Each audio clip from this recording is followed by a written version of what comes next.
Good afternoon and welcome back. You're watching World News and I'm your host, Klaudia Czerwińska. Ongoing support for a strong and sovereign Ukraine is at the top of the agenda during the 71st Annual NATO Parliamentary Assembly. President Volodymyr Zelenskyy addressed the delegations in Ljubljana, emphasizing that large air defense weapons systems deliveries are a crucial form of support for Ukraine when combating intensified assaults from the Kremlin. Our defense correspondent Zuzanna Jurek reports.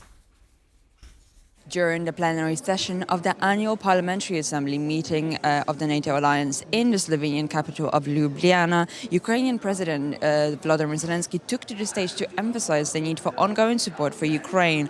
Although the president emphasized that around 40% of weapons currently used on Ukraine's front lines are domestically produced, and Ukraine has been able to scale up significantly its output, particularly when it comes to novel technologies such as drone interceptors targeting Shahed drones, Ukraine still relies and will continue to rely on its NATO allies when it comes to large air defense systems, including Patriot missile systems. Air terror is Putin's last move. We must stop it, deny him victories on the ground and in the sky, then real diplomacy becomes possible. The role of these large-scale air defense systems is imperative in order to shelter the critical energy infrastructure in Ukraine, which over the recent weeks has been subjugated to increased Russian aerial attacks. Additionally, to support for strong and sovereign Ukraine is one of the 3 points on the agenda for today's plenary session, as emphasized by the Parliamentary Assembly's President Perestrello. From Ljubljana for TVP World, Zuzanna Jurek. We can defeat Russia, said former President of Ukraine Petro Poroshenko in an exclusive interview for TVP World. Discussing the ongoing situation in Ukraine, the former leader was also asked about the significance of Ukraine's NATO membership and what the country's main demands toward the alliance are. Keep the door of NATO open for Ukraine. Without Ukrainian membership in NATO, it would be not possible. Any sustainable security situation on the continent. No any bilateral security guarantee can replace Article 5 of NATO. Why? Because this is not about security.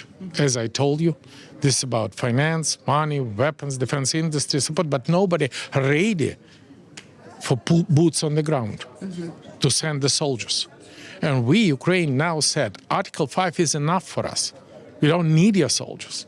We need just a unity, solidarity. With the integration with the US, NATO and Europe, we can do a miracle. We can stop Russia, we can defeat Russia. And my advice to the European nation, please learn. You already demonstrate how to live without Russia. To watch the full interview with Ukraine's former president, join us at 9:15 p.m. CET here on TVP World. The European Union's top diplomat is in Kyiv amid a flurry of Russian attacks on Ukraine's civilian energy infrastructure. Kaja Kallas met with Ukrainian Foreign Minister Andrii Sybiha and is expected to meet with President Zelenskyy shortly. Our correspondent Alex Kadier is in Kyiv and has more.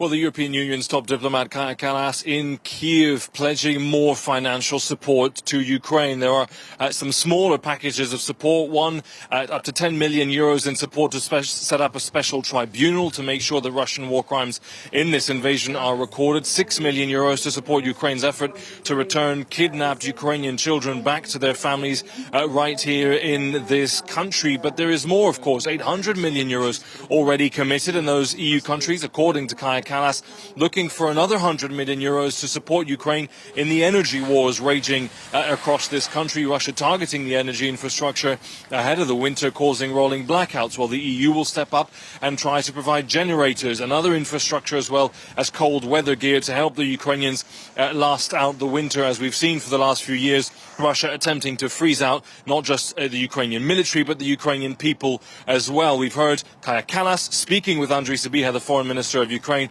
about the motivations for this support. Every euro we take from Russia is a euro it cannot spend on the war. On the battlefield, as President Trump said, Ukraine can turn the tables on Russia. Russia's summer offensive has failed. Its minimal territorial gains come with a huge Russian casualties and cost. So as you hear there, Kaja Kallas still sticking by Ukraine, that European commitment unshakable as she would have described it. But as we await decisions from the US, from other European partners on more military support for Ukraine, the European Union doing what it can, of course, that means financial support for this country. In Kyiv, I'm Alex Kaja for TVP World. Relations between the Netherlands and Poland have become much tighter in recent years, especially when it comes to defense. But working out the details can be challenging, with the two allies also having their differences on key details. Michiel van Blommestein reports from a meeting between the foreign ministers of Poland and the Netherlands in Warsaw today. Polish Foreign Minister Radosław Sikorski hosted his Dutch counterpart David van Wil here in Warsaw in what is called the Utrecht Conference. Now, the Utrecht Conference is held at least once a year, and it's a bilateral meeting of the higher echelons between Polish civil service with the Netherlands. Now, traditionally, topics during this conference are issues like migration, labor, social issues, any bilateral issues between the two countries. But in recent years, another topic that has come to the forefront is defense. The Dutch have been very active in defending NATO's eastern flank. Think about the F-35 jets that have been used to shoot down Russian drones that made incursions into Polish airspace recently. Both countries are also very much aligned when it comes to aid to Ukraine. However, there are some differences when it comes to Ukraine. For example, the EU membership, potential EU membership of Ukraine of the EU. Poland very much likes that procedure to go forward. The Dutch are more banking on the current procedure, which would involve Hungary, which is a famous holdout when it comes to furthering accession talks with Ukraine.